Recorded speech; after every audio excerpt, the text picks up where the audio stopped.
I was told that the KKK was going to get me. And that's frightening when you're a child. Chief Marketing Officer to Vice President of Global Brand, an almost 3-decade career at Nike. That's right, yeah. You know, Nike was really the only brand that was putting people of color in their communication. That showed me you could make a living doing what you love.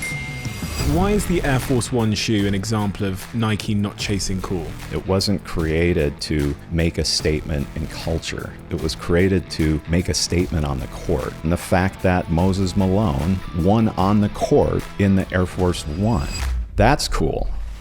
Your authenticity is your cultural currency. The minute your audience can no longer see your original pursuit, they partner with someone else. April 2021, significant month for you in your life? I got a DM through 23andMe, and that opened up meeting my birth families. The last thing you want to be is rejected, and it was just... So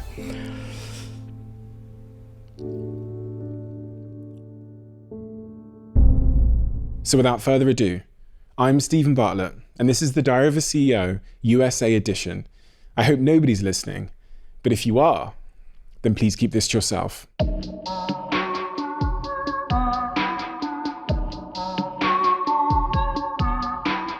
Greg, I'm a tremendous believer in the fact that our early years are incredibly formative. What are the things that really left a remaining mark on you in terms of their influence as an experience or an event or trauma? Yes. Again, I had two passions growing up, sport and art.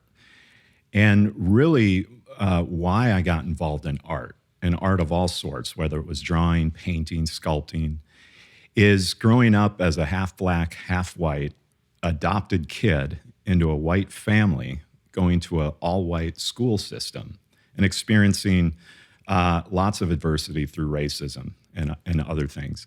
Art was the thing that I was able to essentially escape from reality and find myself in the art. And that's when I started to discover that I could draw things in accurate detail.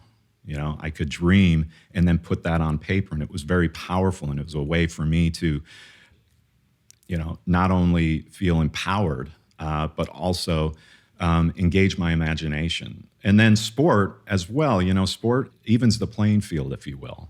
And so that was essentially the other escape, where I felt like I wasn't such an outsider on that. And so I think when you experience adversity like that, when you're oftentimes the only one in the room, which I think you can relate to even today, you also look out for other outsiders. You know, you're keeping an eye on other groups or other individuals that haven't been invited, if you will. And so you're right, I took those experiences because they never leave you, no matter how much success you have. You carry some of those chips on your shoulder, but it doesn't have to be used as a negative. And so as I made my way through life and found myself in positions of influence, I looked out for those individuals on that.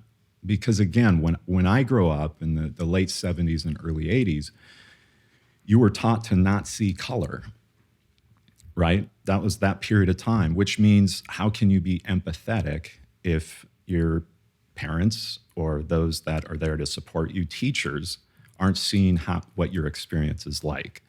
So I love today where that is not the case, and you do need to see people for how they identify themselves to better equip and empower them to achieve, you know, their hopes and dreams.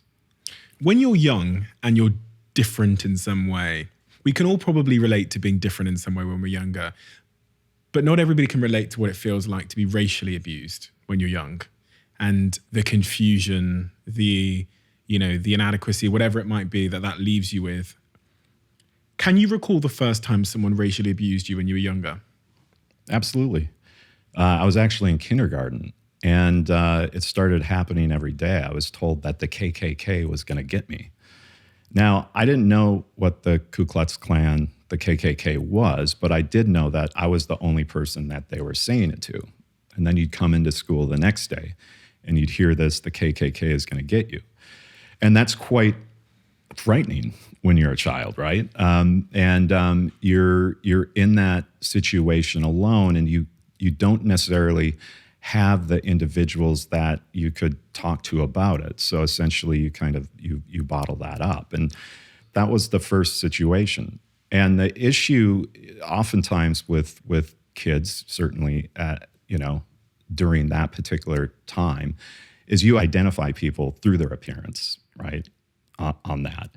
And for me, I just hadn't developed the voice to fight with my voice. So obviously, it resulted in a lot of altercations throughout my early life and even into my teenage life, because it took me a while to develop a voice to be able to combat that with words, right? So that was the beginning, but it didn't take long to start hearing the N-word shortly thereafter. In high school? In grade school. In grade school.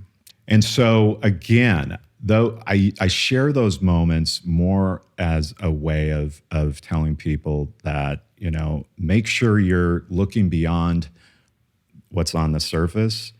This gets back to great brand building. Don't just look at the assumptions and observations that we all see.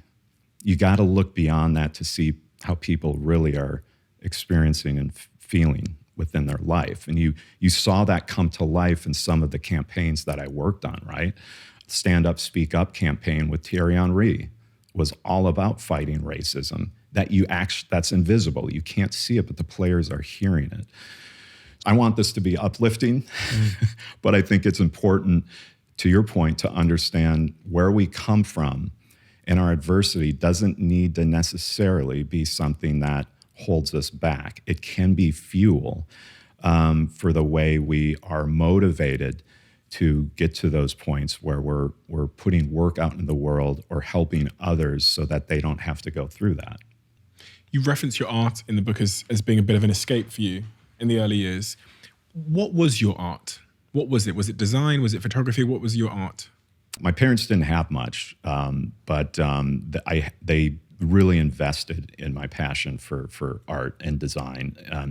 And I shared a bedroom with my two brothers, small bedroom. And so imagine 3 beds, and then there were 3 other elements in this bedroom, okay? One was my drafting table and desk where I drew all the time. Second was a sand-filled weightlifting set that just sat in the middle.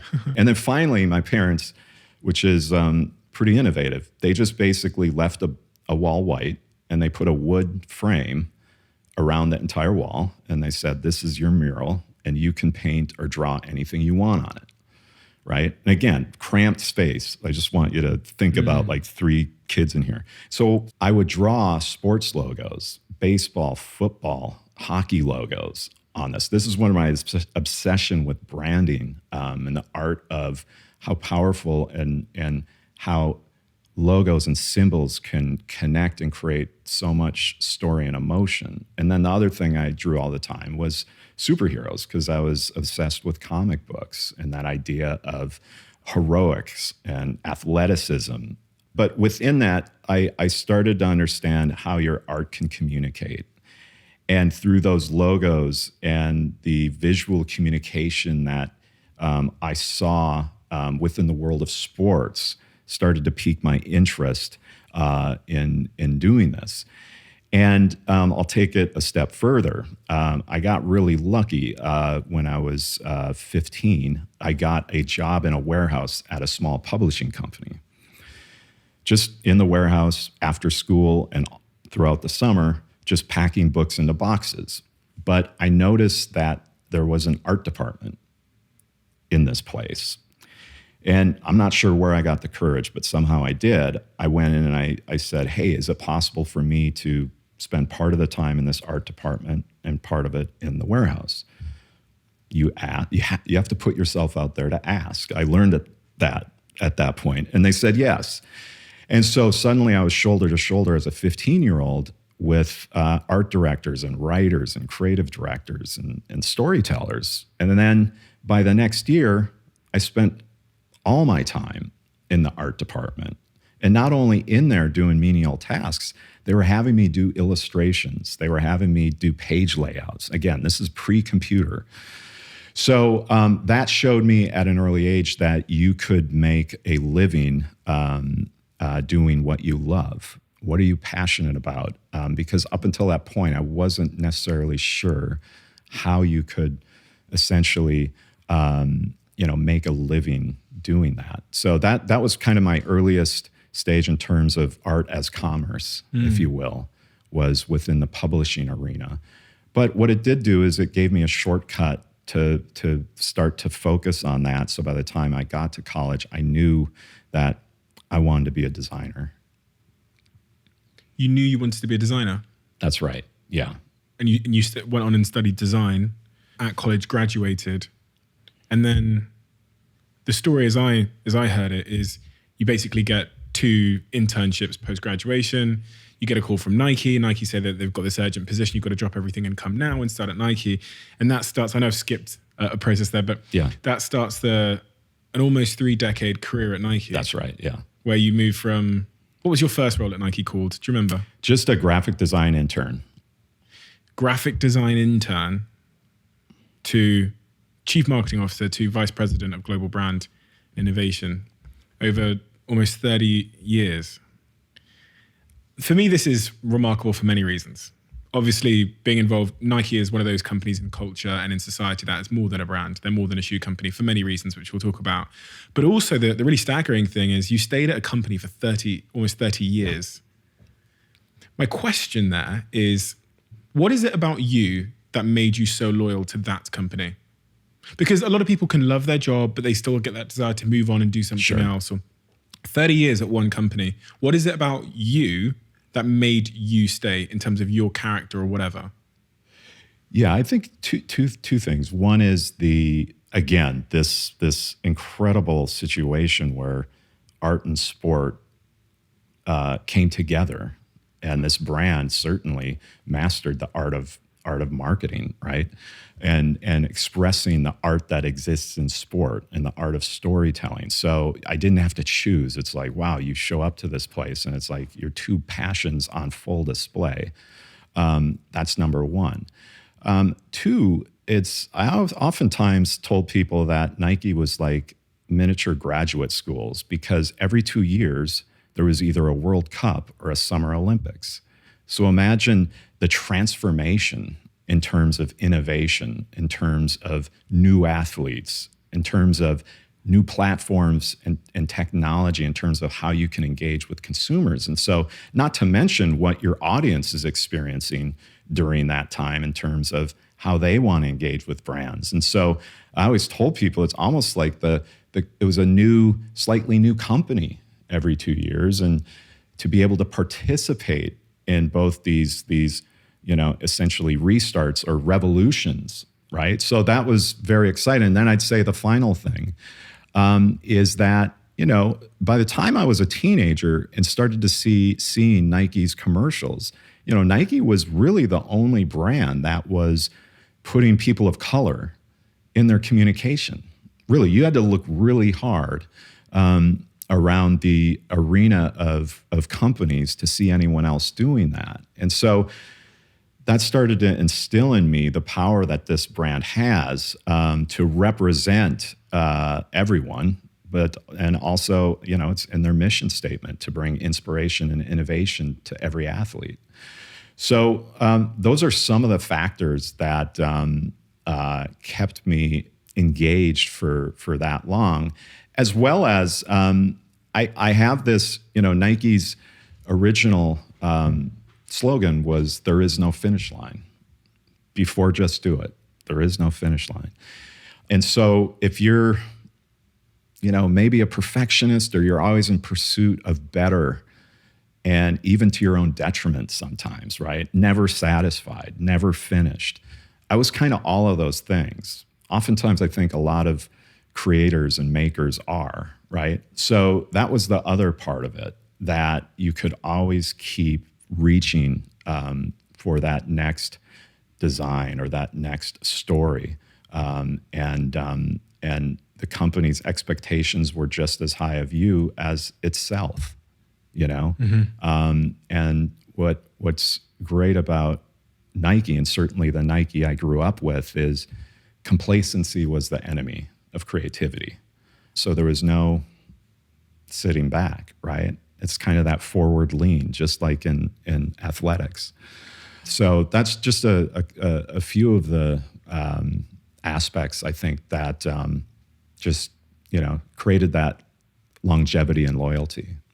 Brands, companies, teams, they over time learn what's making them successful and lean further and further into that.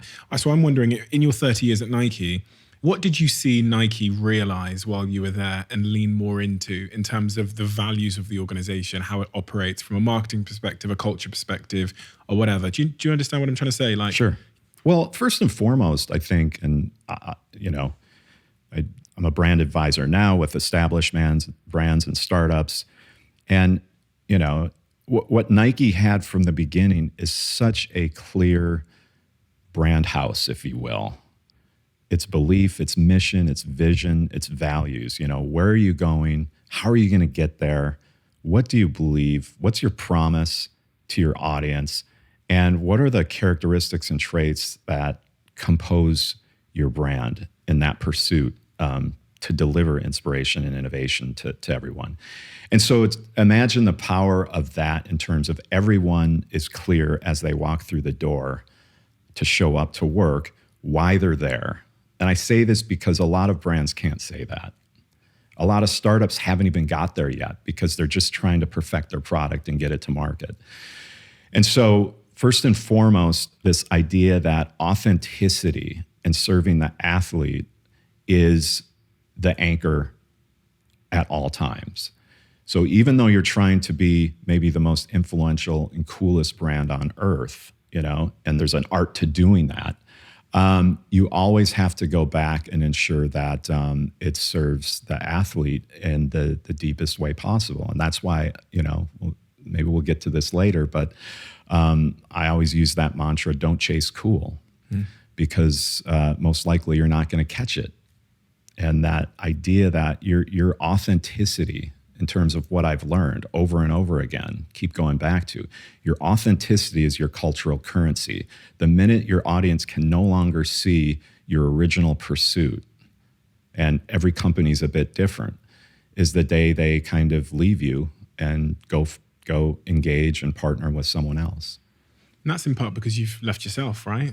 In the pursuit of cool. You've abandoned your authenticity. You talk about that in chapter 6 of your book, Emotion by Design, which is out now. You talk about the Air Force One in that chapter as an example of success in that realm. So why is the Air Force One shoe an example of Nike not chasing cool?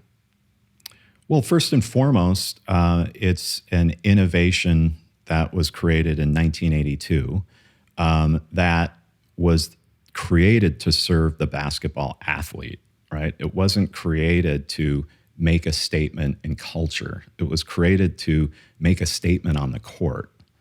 And the designer was obsessed with creating something that gave that athlete an advantage. And it's really hard to create, if you want any chance for a product to ultimately become a cultural icon, if you will. And by the way, brands don't get to decide that, your audience does over time. Then you must, the inception and creation of that product has to start with what's the benefit that you're trying to deliver? What's the problem you're trying to solve? So that's part one. And the fact that someone like Moses Malone, who was a center for the Philadelphia 76ers at the time, won on the court in the Air Force One. So that's cool. That's proving that innovation right out of the gates. And so from there, as it grew in stature, what was great about all the teams that played a role across all the different disciplines at Nike to bring this to market every year is all of the storytelling was rooted in authenticity. This colorway came from this basketball court. This colorway was from this New York outdoor court, and this player scored X amount of points. The stories are rooted in emotion, and you as a enthusiast for this sneaker got to take part in a little bit of that. And as I talk about in the book, at some point stories no longer, belong only to the brand. They get passed down. The Air Force One is interesting because this year, again, it was the highest selling sneaker out there. And so it's very accessible. And yet it's also, you could argue, the most culturally relevant sneaker as well. And so it's aspirational. And so my point is that's by design. You're ensuring that there's a level of the authentic storytelling, and that those that you're partnering with, the ambassadors, if you will, that show up in your communication on that, have a real connection and affinity for the Air Force One. Just like Kendrick Lamar grew up with the Nike Cortez sneaker. Very real relationship with the shoe that's very much a part of LA. And so when we partnered with Kendrick Lamar, it's coming from a shared passion, and that authenticity comes through to your audience, right? When it doesn't, that's when it feels like you're chasing cool. And so I always say, just make sure your connections are really, really clear to your audience in terms of who you partner with, what is the real purpose of your product, beyond all the shiny new partnerships and other things you can do. You still have to kind of go back to its roots. An example of where a brand has not done that well.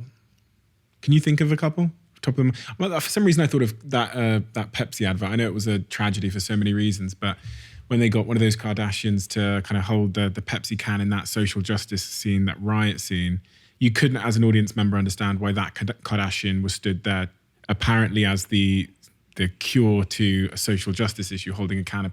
It all felt disjointed and inauthentic. Yeah, because you have to be able to connect what you sell to what the world needs in a specific moment when it comes to social impact or social justice. So whether you're a food and beverage company, an automobile company, a sneaker company, if you want to participate in that conversation and, break down barriers and empower people or change the way people feel about a particular issue, for Nike, you had to speak through the lens of sport. That's the connection, right? And I think when you see a brand maybe miss, sometimes you might be watching TV and you'll see an ad and it's clear that whoever this brand is, that they are trying to create positive change in the world, but you can't figure it out. And it's not until the end that you see the logo. You're like, okay, I don't get the connection. And so the point is like you have to start by saying, is what's happening in this situation relate to our values and our mission? And then if it does, what new unique insight are we bringing to the conversation that's not already being talked about? And then finally, the other thing, Stephen, is because I think sometimes the default is we need to say something as a brand, when there are so many other ways that you can engage and be a part of the conversation, right? And just look at what Epic Games did in terms of taking the revenue from Fortnite over a period of time and making donations to Ukraine relief. Mm. They didn't do an ad, but they found a way that was authentic to them to create an opportunity that's going to help a lot of people in a really tough situation right now. So that's the thing. When I'm talking to brands, it's like, that's just number one, it's like storytelling isn't always the example, advertising in terms of, social impact statements. Part one and part two, you must ensure that what you want to say clearly comes through who you are as a brand and what you bring into the world. That's why I say connect what you sell with what the world needs. If you can't do that, then most likely you need to think about kind of moving into a different arena. So those are, when I see something maybe that's tone deaf or it's not, it's usually because it's just simply not on brand. And it's confusing to your audience. Much of the things we'll talk about, I'm sure, are underpinned by a topic you talk about in the book in chapter 2, which is teams and culture. That kind of underpins everything. You referenced how when people walk in the door at Nike, it's quite clear that they have clarity of culture in terms of why they're there and what they're doing there, etc. You were at Nike for almost 30 years, had a lot of people work underneath you. You observed that organization from various perspectives. How does one build a culture that wins on its objective? And how does someone keep that culture and police it and protect it from scale and, harm and yeah? Yeah, no, it's a great point, because creative collaboration is unique because oftentimes creativity and innovation is a very personal pursuit, right? It can get pretty territorial.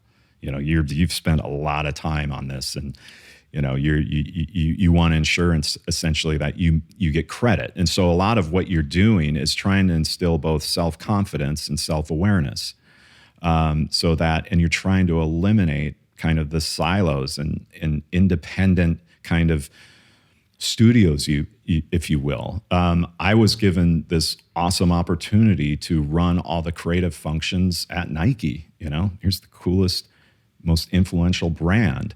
And so my job was to take advertising and digital marketing and brand design and event marketing and retail, take all these groups that had worked independently for quite some time, where the integration took a lot of work with really long passes. And I used this example frequently, and I'm sure it drove my teams crazy, but I used FC Barcelona as an example of radical creative collaboration. Their style of play, the tiki-taka, it's all those short passes. There's no waiting.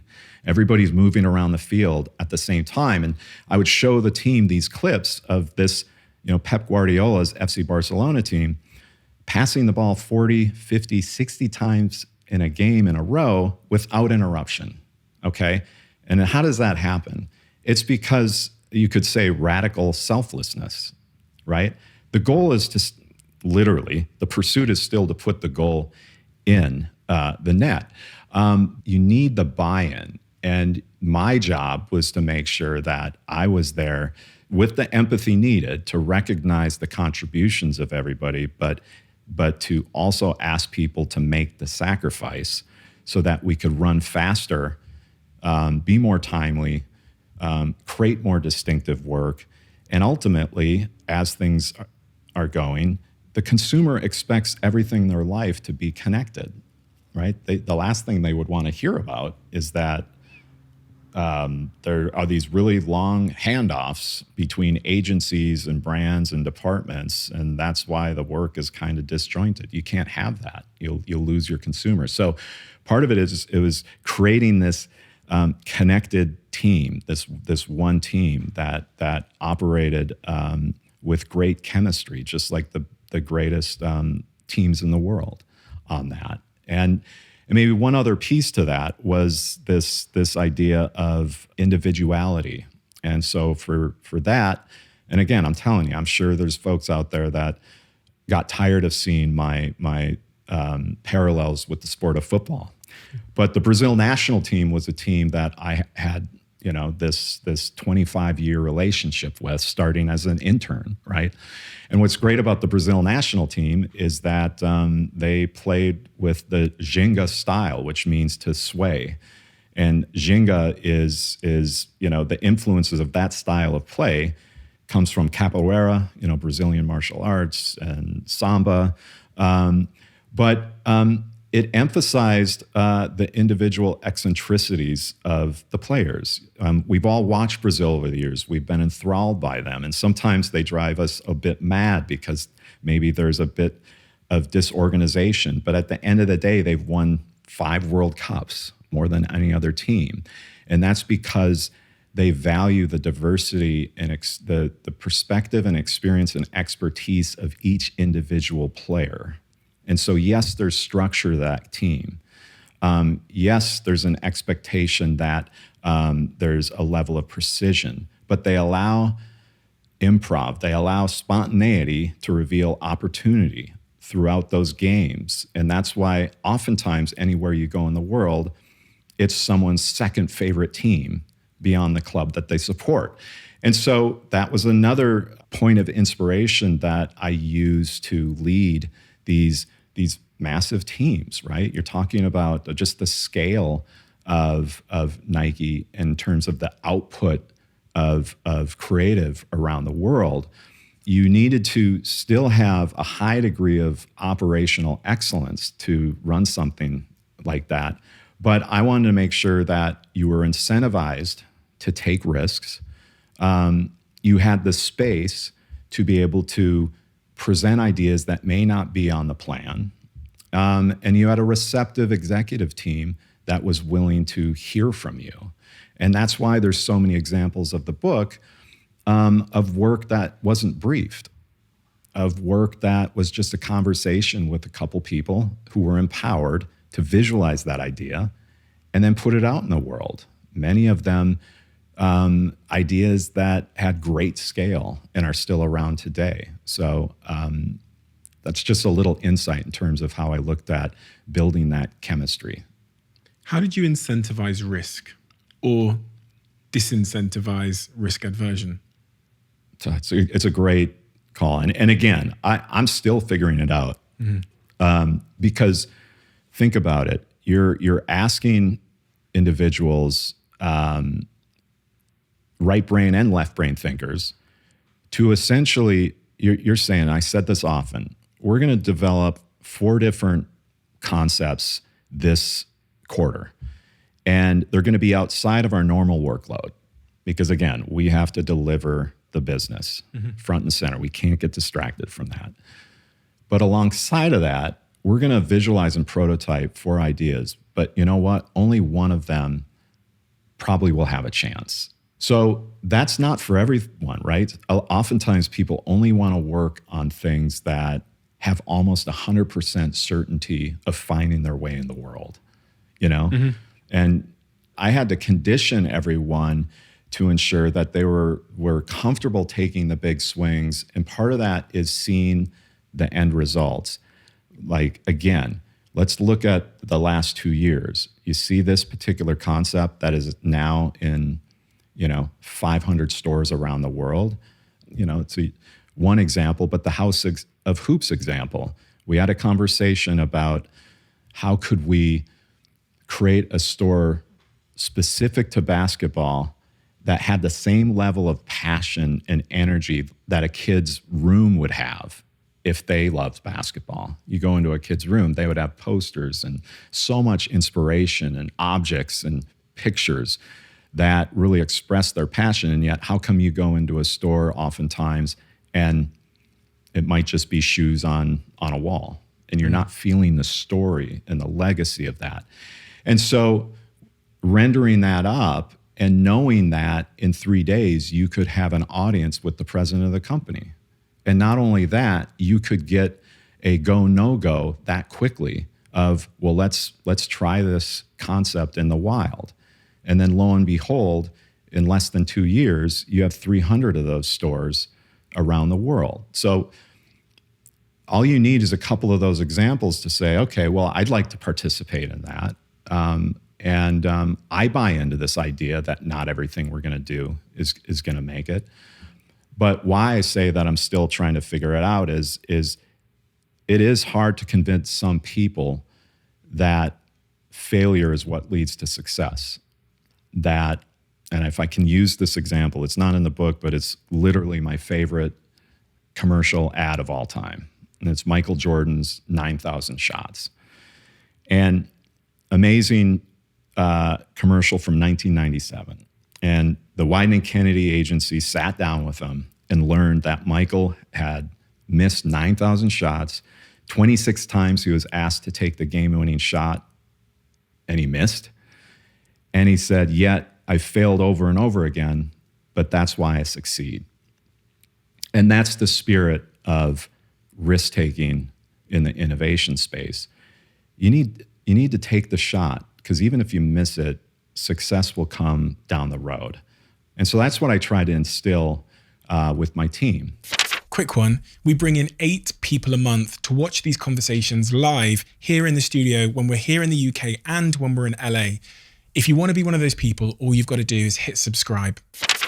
Chapter 3 of your book, the title is Never Play It Safe, Play to Win, which is very much in line with what you're talking about there. And I think one of the more interesting concepts, which was mentioned in the book, which I could really relate to, was how you say that some of Nike's boldest ideas came when the team had no time or resources.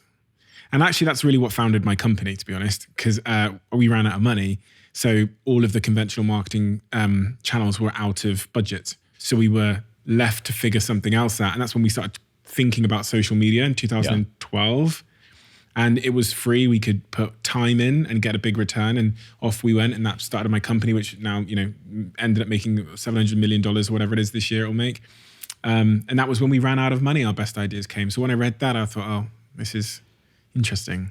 So true. So often, and also I put a timeline and a budget, or lack of budget, but a strict timeline can be amazing, right? Do you always do timelines? I was going to ask you that as well. Do you always make sure projects have timelines? Not necessarily, but I like to put a timeline on how quickly you visualize a conversation.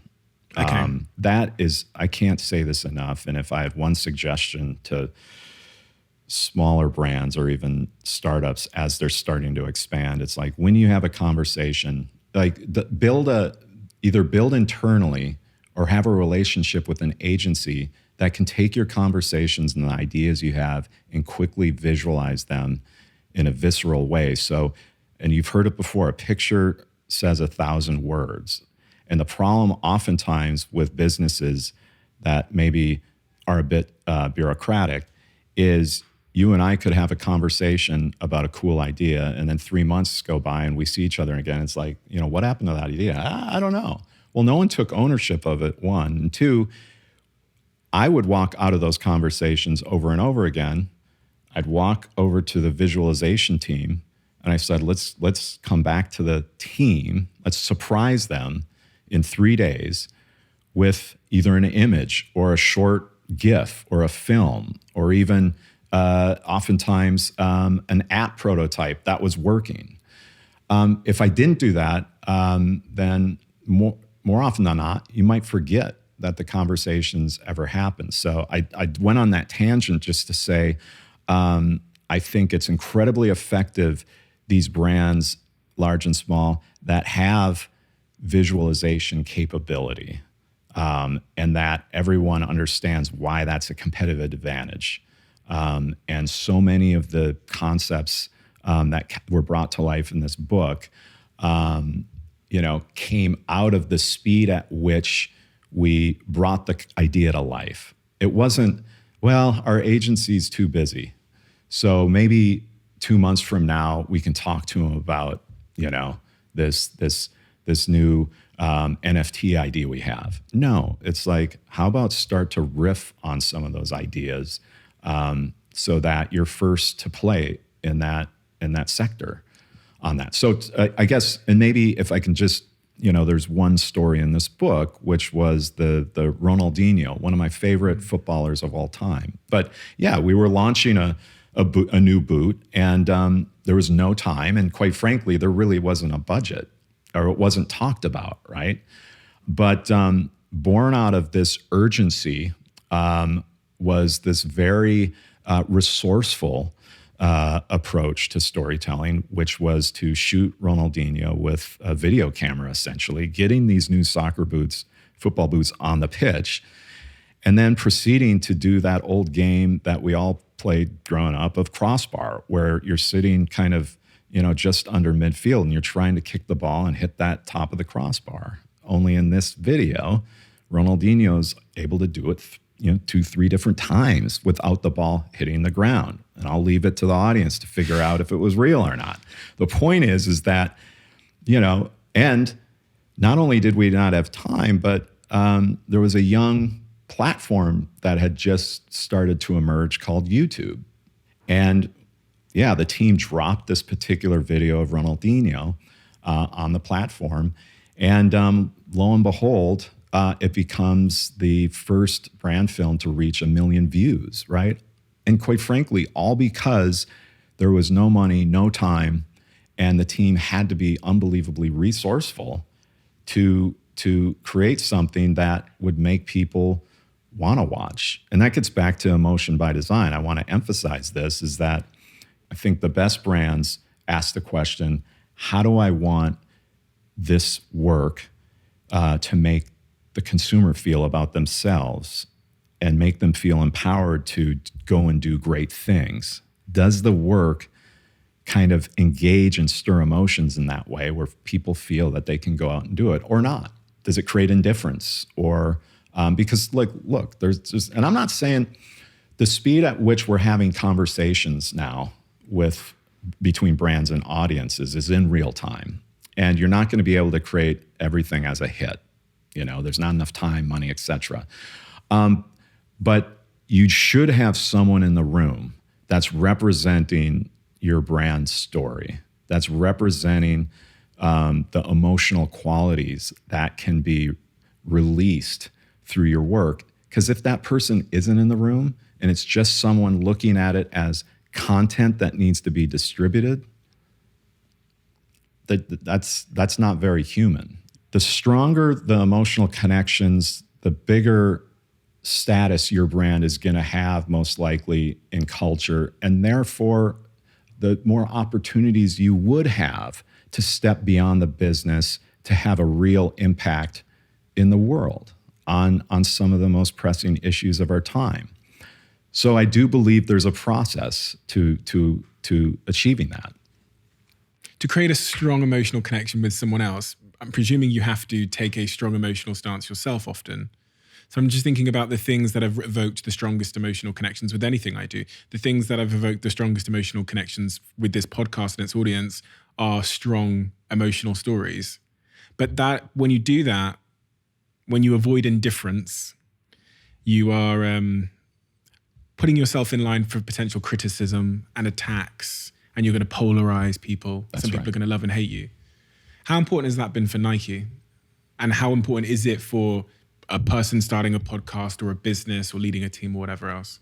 For a brand like Nike, it was, look at the athletes that represented the brand early on. I mean, they were all rebels, within their own sports. And so, this idea of, having a maxim within the company that was defy convention, right? So your values kind of say, it's like, yeah, there are going to be things we do with conviction that may be polarizing, but it is the deep belief we have in those things. And as long as we always relate them back to sport and this idea of serving the athlete, then we're willing to go there. And if we're not clearly tethered to what we say and what we do, then we would deserve the critique and the criticism. So I think you can, for any small or large company that's kind of, that's wrestling with this, that maybe wants to kind of go beyond just the transactions and truly move into that arena where you really are having real relationships with your audience, that their affinity for you comes from the fact that they're getting meaningful benefits, whether those are mental or physical, that are allowing them to progress in life. When you reach that status, I believe indifference isn't an option right now. I believe we need to look to brands that have that level of success. And again, it's not about scale, because there's plenty of small brands, mom and pop brands that are doing great things through their business to affect the lives of underserved communities. But again, so much of what we're talking about is authenticity. Even doing this book, it's like, well, how much social media should I do? And on this platform, does that seem like I'm inauthentic? And so at the end of the day, because I'm driving people crazy with these questions, is that because I'm not the most public person, right? But as long as I speak from the center and the anchor of the power of creativity in business and its ability to change the world and make that connection clear. And then if people are pissed off about that, then it is what it is. But more often than not, look at some of the most successful brands, and it's made their own business successful. It's accelerated their growth. And so that's where I get into this, our primary goal, certainly for a public company, is to drive growth, both from a brand and business standpoint. But more and more, I believe that within that, you have to integrate this, being a great corporate citizen, and using your platform to provide your innovation and your inspiration to those that, quite frankly, don't have the access and opportunity to get it. How do I find which story to tell? Because if I'm running this podcast and I'm thinking, okay, I need to do the logo, the branding, I need to position it in a way that's going to be. This is typically the way the brain thinks. The outcome is success, and it's trying to figure out which story to tell to get me to success. So, how do I make this podcast successful? How do you go about knowing where and how to find that story in your business, brand, team, whatever it is, and which one is the right one to tell to get the outcome I'm looking for, which is success? The success to me is that it's not overly packaged. The success to me is that the transparency and authenticity of the conversations, and that there's a rawness to it, and that is branding. Sometimes it's the lack of design, if you will, is the very thing that makes something successful. 100%. Versus there's go-to, it's always the same questions. And so that's the one thing I really appreciate about what you're doing is this, again, back to this being human, as a being human and creating emotion. And part of that is just through people can, see themselves in you or us. And that's what I would say. It's less about sometimes the traditional aspects of branding, which is I want to make sure the frame of every podcast has the color gold, and it must, so, and again, I'm saying this as someone who's oftentimes been pretty rigid in terms of to grow some of these businesses, to own a brand color, if you will. And you pick your favorite brand. There's a level of repetition needed to build that kind of equity in a typeface, in a color, in a logo. You need to build that brand frame, right? Oftentimes startups almost skip that. It's like, no, go back. It's like really build your brand identifiers, your brand elements, right? Because that's your picture frame. And the stronger the picture frame, the more the picture in it is going to shine. The weaker that frame, then the picture within it is kind of, it's not on solid ground. If that makes sense. Yeah. So that's why in the book, I talk about the picture in the frame and ensuring that the frame never outshines the picture. That's what I'm getting at. Is like when you're thinking about brand elements and how best to express those through the different platforms, it's the right question, but making sure that they don't take away from the actual storytelling within it. Which is the picture. Which happens a lot. For me, so some things that we do intentionally to try and communicate the heart of what we're doing on this podcast, for example, in the branding. So one of the things is we always make sure it feels like home. Yeah. So it's whether in LA or in London, it's actually shot in my actual kitchen on a very similar looking table. People are actually surprised it looks exactly the same. But we always shoot it at home because I think the conversations we're having are homely ones. They're the ones people have at home. They're not ones that we could go do this in a massive studio, right, but it wouldn't be in line with our values. The other thing is it's dark in here, so that speaks to the subject matter. Sometimes it speaks to secrets. The other thing is obviously the title of the podcast is The Diary of a CEO, and you ask yourself what one might keep in a diary. It tends to be things that are a little bit deeper. Yeah. And there's all these Right. small things, we even, we spend many days this week, me and Jack, debating removing the microphones because it kills what the humanness of authentic communication. So we're thinking about ways where we can have the microphones hanging where we can remove the barrier and all these small things. I guess, is that the frame? Or when you think about brand elements, you're talking more about like colors and things No, like that? I think that's the frame as well. When I walk into a space, I'm a bit obsessive compulsive about like design and details, and I walk in and I look at the carpet and what type of chairs and like the display case and what are the objects, and whether I go into a restaurant or the hotel I stayed in last night, and I'm soaking all that up, but that isn't the actual experience. That isn't the actual story. You're revealing the story of this podcast through all these elements, but that's still the story frame and is where I'm going. And then the delivery of, through your voice and these conversations is what sits within it. But yes, those identifiers, those brand elements play a huge role because every one of them, I guess what I'm saying, what I like about when I walked in is it's like everything was considered. There was nothing arbitrary because what a miss for some brands, large and small, when they don't have a culture that cares deeply about those details. And I think the best ones do. And certainly when you think of some of the most successful fashion brands, like there's just an ethic inside that any detail, large or small, will be intentional. So, that's design, emotion by design. The word design is really about intention. Be intentional and look to reveal something about yourself through this round table, with the marble top. It's like it all communicates.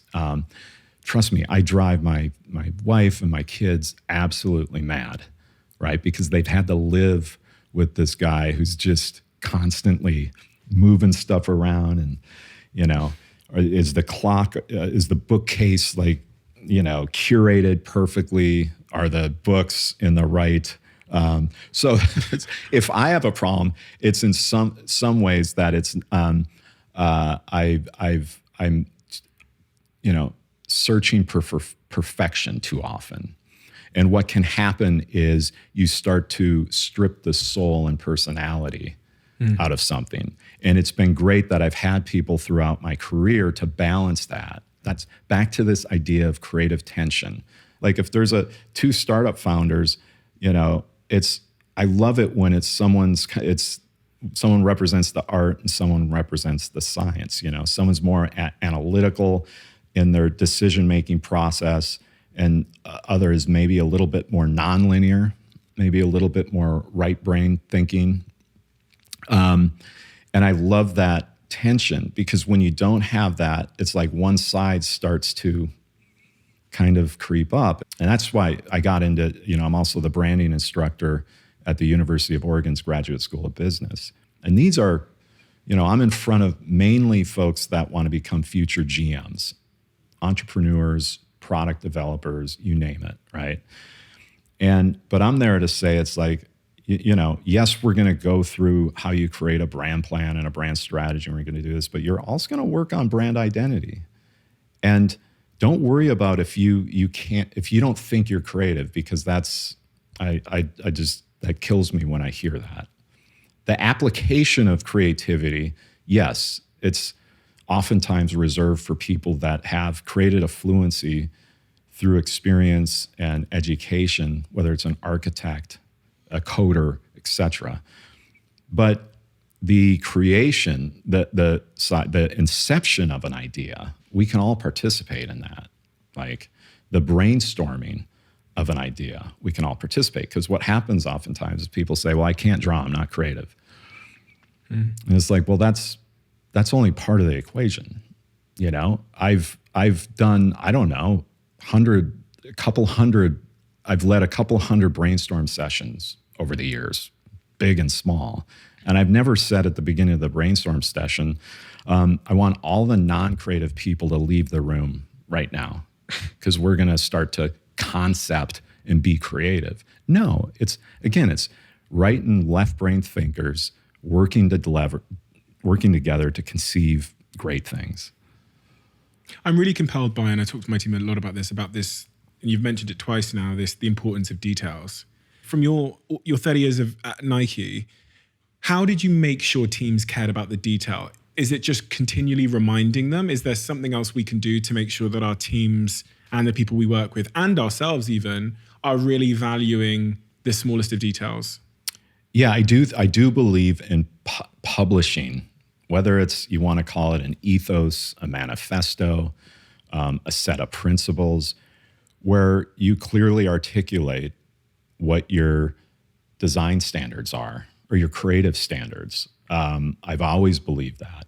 And they can change over time, but I'm a big believer in publishing thought, publishing ideals that you have. And I'll go even further, because what I learned over the years is I was doing a little bit too much self-authorship. When I really started to manage teams, I'd go away and I'd come back and it's like, here's the 6 principles of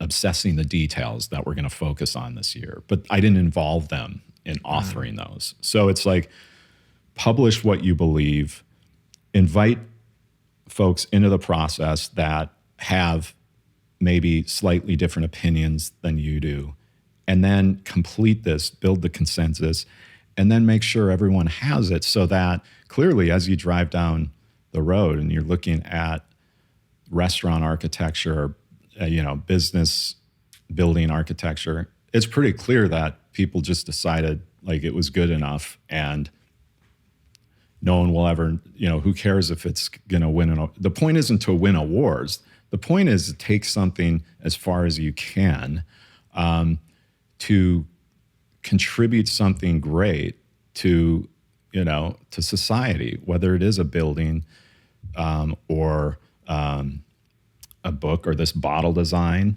The amount of thought that went into that, I think that's the typeface Helvetica, I believe. And the choices made to go upper and lower case, like that's all intentional, to have it black on white. The name, Human Fuel. Yeah. Well, and that's the thing. I mean, you have to start with naming, right? And one of the hardest pursuits is naming a product or naming a company because it's such a crowded space. But man, if you get the name right, it will save you millions in marketing. So if I was to ask you now, and I used to say, right, I have a team of 100,000 people and I want them to be great marketeers, but we're only allowed to give them 3 guiding principles, which they will take with them. These can just be philosophies, ideas, whatever, but we can only give them 3 guiding principles to hope to make them successful. What would those top 3 guiding principles be? I'll start with the 3 characteristics that I would say. It's like, we're gonna have the dominant traits of empathy, curiosity, and let's call it courage or risk-taking. Like those 3 traits is what we're going to be known for. And for empathy, to me, within the marketing process is the principle that I talk about in the book is, see what others see, find what others don't. The best marketing teams and the best communication teams are able to peel back the layers, get under the surface of a human being, a city, or a community, and find the deeper insight or truth that resides there, and then they reveal it through storytelling. It's back to the Michael Jordan example. How many more ads could you do about him dunking a basketball? So empathy is like, go deeper. Whether you're designing a product, it's like, you're revealing the true problem that needs to be solved. You're not just observing some behavior and making, a hypothesis off that. You're actually spending the time to go deeper and deeper into that. And that's that idea of see what others see, find what others don't. Curiosity is that idea of getting outside yourself because it's one thing to have the insight, right, and the problem that you're going to solve, and you're clear on that. But now you need to reveal it to the world, and oftentimes you need points of inspiration coming into the process, and that's why you look at Nike Air, probably the greatest innovation in the history of sneakers, right? Airbags and air cushioning in sneakers. Well, that came from an engineer at NASA who was experimenting with creating an innovation for astronaut helmets for space exploration. And he brought that to Nike, and that led to Nike Air. That's my point about find inspiration outside of your sector. And that's that idea of bringing the outside in. So that's the curiosity thing. Outside, get outside yourself. And then, finally is that idea of we don't play it safe, we play to win. We're not comfortable with the status quo. And we want people comfortable kind of pursuing what's next, not just getting complacent and delivering products, services, stories in the way everyone else is. So we also want to be a team that is obsessive about every aspect of branding, And so think of how powerful that can become is if you have a team and that they're deeply empathetic to who they serve. Like they get great at learning and asking questions.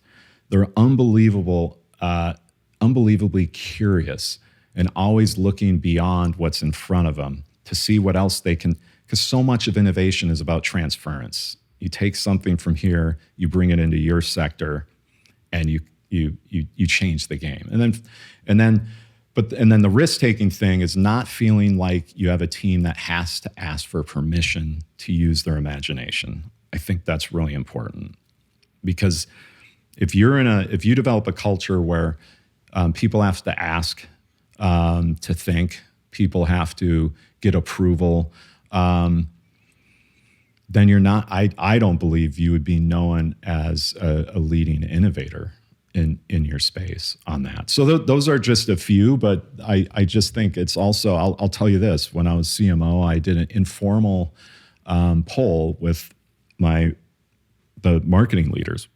And I'm biased, of course, but I felt and I believe that this is the best marketing team in the world. And I said, what are the top 2 characteristics you look for in any marketer that you're interviewing for a particular job within the Nike marketing team? And the top 2 traits that came to the top from everybody was curiosity and collaborative. I mean, to a person. And it was kind of tied. I want someone who's always searching for inspiration and is curious about their teammates, about the consumer, about technology, entertainment, art. And then I want someone who can play with others, right? And that you can feel that sense that this person has conviction, believes in themselves, but can play within a team. And those were the 2 that rose to the top, and I think that's true today.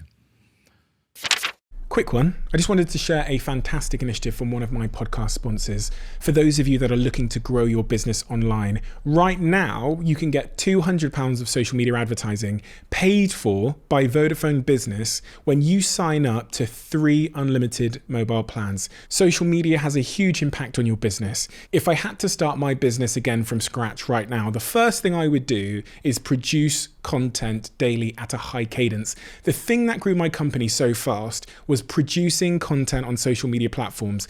It helps your company become known and builds your digital reputation / personal brand.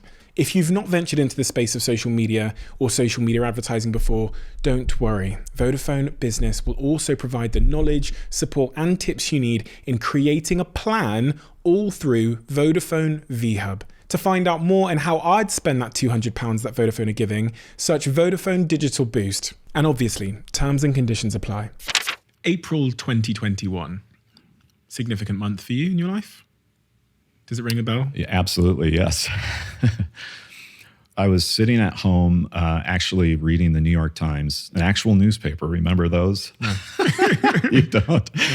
I got a DM through 23andMe. I had done the 23andMe thing. What was 23andMe for anybody that doesn't Yeah, know? so you submit your DNA, and it's along with Ancestry.com. It gives you kind of your family tree. You can figure out others that have joined 23andMe if you're related to them, and a variety of other things in terms of what you might be susceptible for from a medical standpoint or other. And so, as an adoptee and growing up not knowing who my parents were or who my families were, or having lots of questions my whole life, but basically I'd gotten to the point where it is what it is and I'm just moving on with my life, right? So I'm sitting around and I get this DM and through 23andMe, and I usually just ignore those because sometimes it's like, hey, you have a predisposition to like bread crust. I mean, you get these emails, right? And it's like, oh, and great, another 23andMe notice. But I look and this note says, wow, I had no idea I had an uncle on this or in life. And so I looked at it, and then I looked at the name, and I went to, as you do, I went to Facebook, right? And I looked this person up. And I was like, whoa. So the person went to my high school. The person was also a graphic designer, which was what I got a degree in. They had a degree. And as my wife and I did a little bit more sleuthing, it turned out that this wasn't my niece, this was my sister. And this meant that her mom was, not my sister. Her mom was my mom.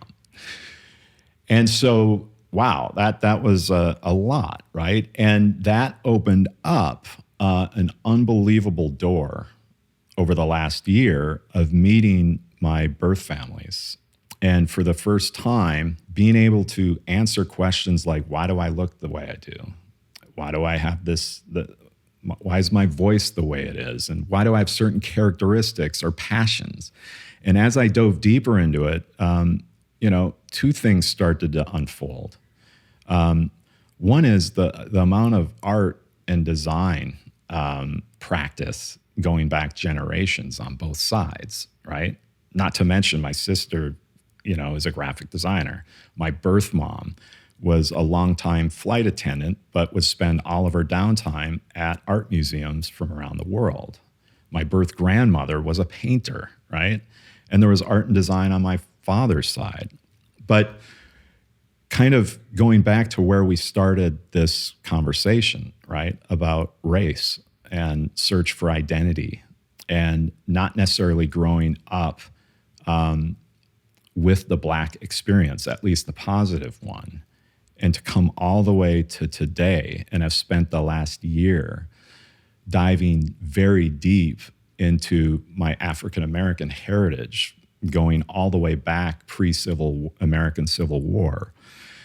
And just, I can't tell you what a life bonus this has been. I can't put a dollar amount on it. To be able to start to put the pieces together for the first time, because up until now, you're manufacturing a lot of that as someone who's adopted, right? So yeah, it's just been an amazing run. They don't all, reuniting with birth families doesn't, the percentages aren't always high that it's going to be a positive one. And in this case, everyone has been just, unbelievably generous with their time, thoughtful, and I could put together a museum of all the objects and pictures and memorabilia from the generations of these families, now, and it's just been amazing. And I wanted to make sure I captured some of that in the book to honor them as well. And I want to say something too. It's like to learn that your grandfather was the only black man in his graduating class in college in 1955. Can you imagine what that was like in America in 1955 to be the only black person, let alone there was no women in that class? So, I just look at that and I start to feel where some of my drive to create things that stand out, do things a bit differently, and now I have a backstop, if you will, a history that maybe I didn't get to draw from in the past. You must have first met and got to hug your biological mother. What was that day like?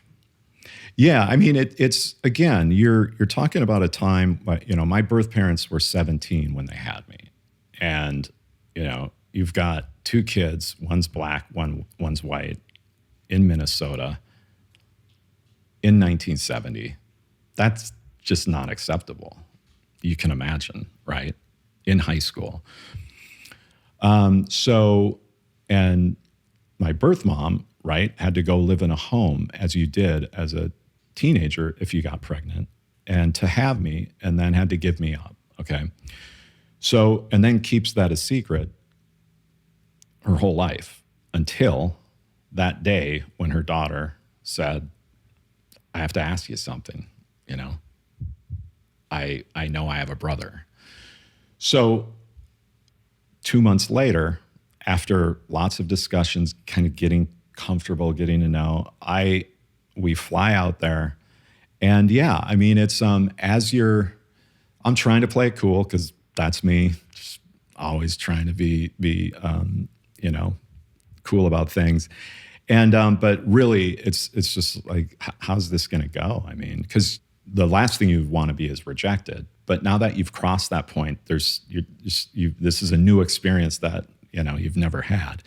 So what's great that my birth mom did is I as we parked and we met like at a park across on a lake with them, is she just came, because I didn't know if I could make the first move, but she came running up and just gave me a big hug. We didn't even say anything. And that was the beginning of the first time I saw her in person. And it was just, I mean, it's just, I'll be honest, I'm a happier person.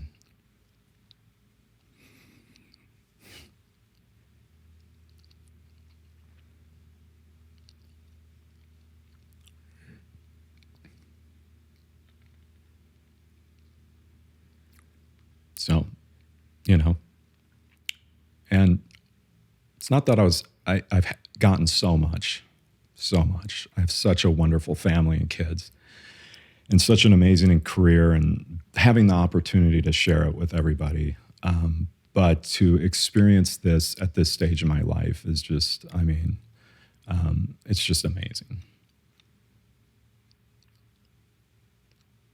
Thank you.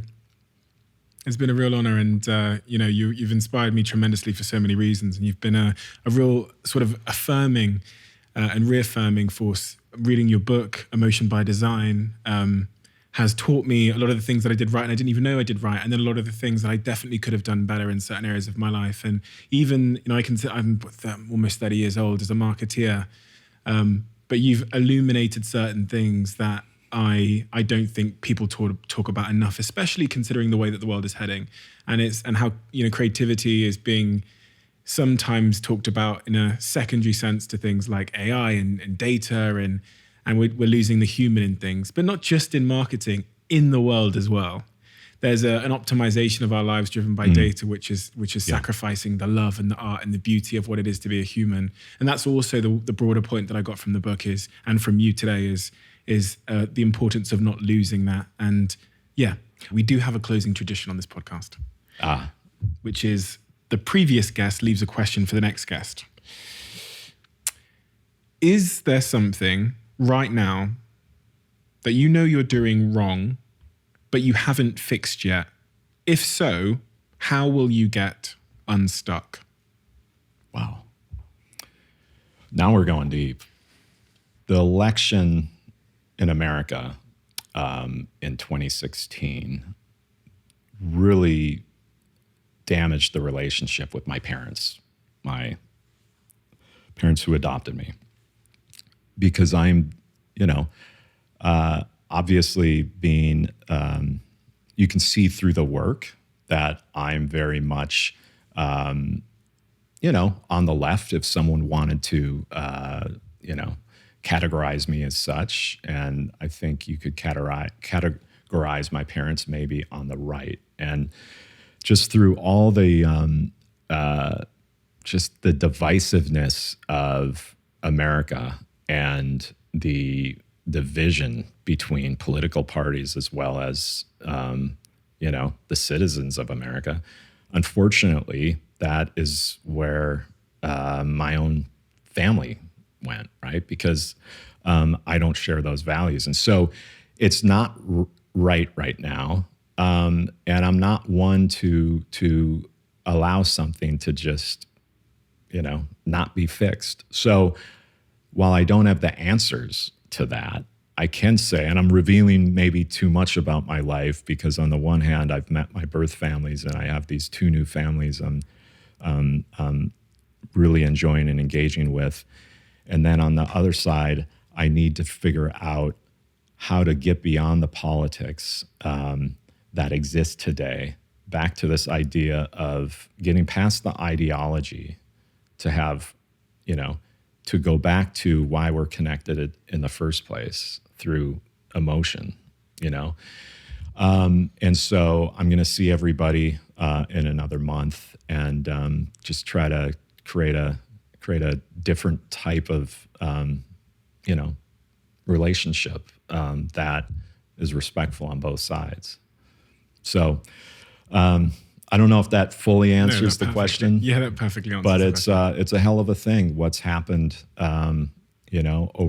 over the last 4 or 5 years, and how it's what started within politics just kind of moved into families, and in some cases it's broken them up over